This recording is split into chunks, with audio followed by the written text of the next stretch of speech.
You are listening to Mining Stock Education, where you'll learn from the top leaders in the natural resource sector and uncover quality mining investment opportunities. The best of the best, the quality juniors, are seeing these fishing line declines, especially in the silver space. And in the gold space, we're seeing some getting whacked too, but more so in the silver space because of another Van Eck rebalance of both junior mining indexes last. I'm Bill Powers. Thanks for tuning in. It's Mining Stock Education. And in today's show, we hear from the junior miner junkie, David Erfle himself from juniorminerjunkiewithawhy.com.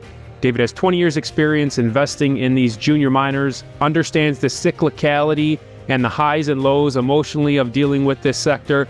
So Dave, welcome back onto the show. And I've been reading your write-ups that you've been sending to investors that subscribe to your service there. And it seems like the rebalancing of the GDXJ and the SILJ have affected some of your positions. Oh, absolutely. I mean, I know a lot of people were wondering what was going on with a lot of these juniors. The gold price was hanging tough, right below 2,000. You know, it's been in that tight range, tight $50 range between tight $50, $60 range between 1940 and 2000. And most of the miners have been hanging tough too, but the best of the best, the quality juniors, are seeing these fishing line declines, especially in the silver space.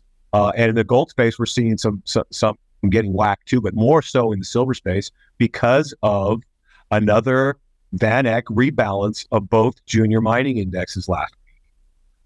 They telegraphed this not to the market; they telegraphed it to the companies, and of course, the companies are gonna run out and tell their shareholders about it. Basically, the last time they did a rebalance was at the end of the first quarter, and that had a positive effect on a lot of these juniors. This time, it had a negative effect because they changed the rules again over there, and they're becoming considerably less junior again. So basically what they're doing is they're going bottom up from their smaller positions. They trimmed a lot of their smaller positions, which are the actual juniors, and allocated that money into the top 5. So what they're basically doing is they're only going to do a rebalance now in June and December. So put that on your calendar for December. There's going to be another rebalance. We don't know if it's going to be positive or negative. Of course, it depends on the market. So they're basically rotating into the top 5 names, which are all mid-tiers and a couple of majors in the technically junior, GDXJ and SILJ, especially the silver juniors. We saw some top quality names get hit really hard. And there was 2 especially that I hold and that I recommend to my subscribers that got hit especially hard, because they have weightings in both GDXJ and SILJ. So they got a double whammy. I had a stake bid in one of them that I didn't think was ever going to get filled. And it got filled last Friday on the last day of the rebalance. And of course, on Monday, the following Monday, of course, when the US stock market is closed, but the TSX is open, the stock bounced 20%. And US investors are looking like, well, I can't take advantage of this, Junior Miner Junkie told me about this and I can't take advantage of it because I'm a U.S. investor. So it just adds to the sector frustration that is permeated throughout the precious metal mining space for the past year or so. Dave, do you think these little ETFs are kind of like the tail wagging the dog at sometimes in the junior mining sector? Mm-hmm. Mm-hmm. It's almost like, you know what? I wish you would just sell the entire position instead of messing around with it. But it is what it is. We have to deal with it, but we have to keep on top of it and know what's going on. And it could create an opportunity, and that's what it's done. It's created an opportunity. And fortunately, a lot of these stocks that did bounce yesterday have come back because today the sector is getting hit. So this has created a great opportunity in a lot of quality juniors that have fishing line down to great entry points. You mentioned at the end of September, it'll be determined what the ETF does in December in terms of buying or selling. Is there a way investors can study the current rules so they can maybe kind of figure out and get ahead above and figure out what Absolutely. they might sell? If they want to get a hold of me, if they could send me an email and I could send them the information that I sent out to my subscribers, I'd be happy to do that. Okay. So I could put your email in the show notes? That's Absolutely. Okay? Yes. Okay, we'll put Dave's email in the show notes. Dave, I was at a baseball tournament. I have 2 sons that play baseball, so all my weekends throughout the summer are filled with baseball. So I want to give Mine you a too. My 10-year-old does the same thing. He's a star pitcher, you tell me. Yeah, absolutely, yes. So I was at my son's 15 and under game, and it was the semifinals, and it was tied last inning, top of the last inning, and the pitcher's there, bases are loaded, 1 out. The coach pauses, walks out to the mound, gathers the infield, and he's talking to the pitcher of my son's team. One of the dads turns to me, says, "Okay, Bill, you're the coach in this situation. What do you say?" And I thought for a second, in like 20 seconds, I'm like thinking, what would I say if I was the coach? I give you that analogy to say, if you're talking to a junior mining CEO, he's under $1 million. The market's not rewarding any success. He's looking around and it seems to be walls and challenges everywhere. What do you say to him, Dave? What do I say to a CEO? A junior mining CEO in a tough spot. Oh, I just say, just keep your head down and keep going. And, the seasoned ones understand this. They understand the cyclicality of the market. They know when to raise money and always take the money when it's offered. When you see a company dilute unexpectedly and you get upset about it, they generally know what they're doing. Because if the money's offered, especially in a tight market like right now, financing window just dried up again. There was one financing last week. So all the companies that needed money at the beginning of the year and didn't step up to the plate and finance, they're really hurting right now because the market knows they have to finance. And no matter even if they come out with barn-burning results, bonanza grade, it's not going to get rewarded. It's going to get sold because the market's is going to say, hey, look, fantastic results. This is a great project. I'm just going to wait for the finance. And they're going to have to offer a full warrant now just to attract any capital. So I'm just going to wait. So this is the situation a lot of these smaller companies find themselves in. That's a good way to tell the best of the best companies from the lifestyle companies. The best of the best companies, they've done this before. They're serially successful. They've gone from discovery to even construction or even production successfully in the past 1 or 2 or 3 times. And they understand how this game works. That's the great thing about what's happening right now is you got all this time to make sure you get into the right companies. Because if you're into the right company, you're in the right companies, and you have a basket of the right companies, all it takes is 1 or 2 of them. In a couple of years from now, you're going to have a multi-bagger. I expect it to turn at some point soon. There's a lot of signs that are showing me that. But that's another question that we can get into if you want to ask it. Yep, I will. But Newcore, if you mentioned one financing, the financing last week was done by Newcore at 15 cents, I believe, with no hold on it and 12-month half warrant. So I think it's a full warrant, wasn't it? I thought it was a half. Listeners will have to double check us. Oh, okay. Half or a full warrant. Yeah. But for a short period of time, a year. Yeah. But the point is, previous financings, they didn't have to issue a warrant. They weren't issuing warrants with financing. The project was that good. The management team was that good. It's still a great management team. It's still a great project. But I had to sell the stock for tax loss earlier this year because they came out with an updated resource that the market did not like. I did not like it either. As soon as I saw it, I went, okay, market doesn't like the updated resource. Look at the cash in the bank. They're going to need to raise money. They're down to $3 or $4 million. They're going to need to raise money pretty soon.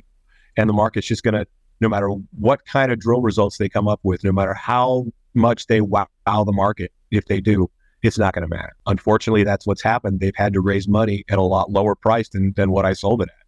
I feel bad for the company. I feel bad for investors. This is a lesson.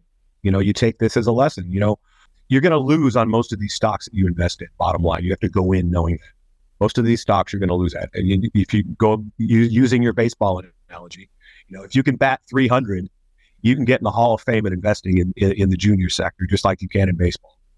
So you just going in, know that 7 out of 10 stocks are going to fail. It's my job for my subscribers and myself to make sure that I'm continuing to add on to the winners and cut the losers as early as I can. And the only caveat to that is when I first started investing in this in January 21st of 2016, 2 days after everything bottomed, I bought a bunch of silver stocks, Dave, and for 6 months, I never saw any losses. And of course, I thought, I confused the bull market with brains. But outside of getting lucky like that, what you said is 100% true.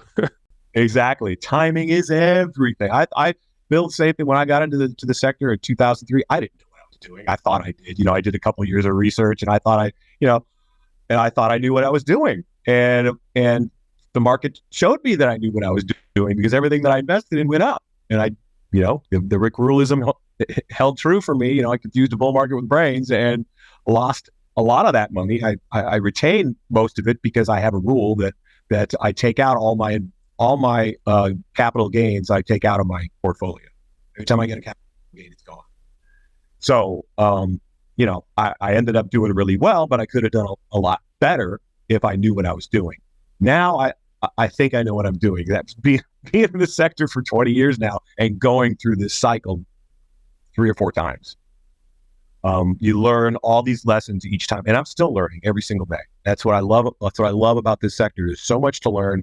There's so much to factor in. It's so challenging. I've always loved a great challenge, and this is the most challenging sector on the planet.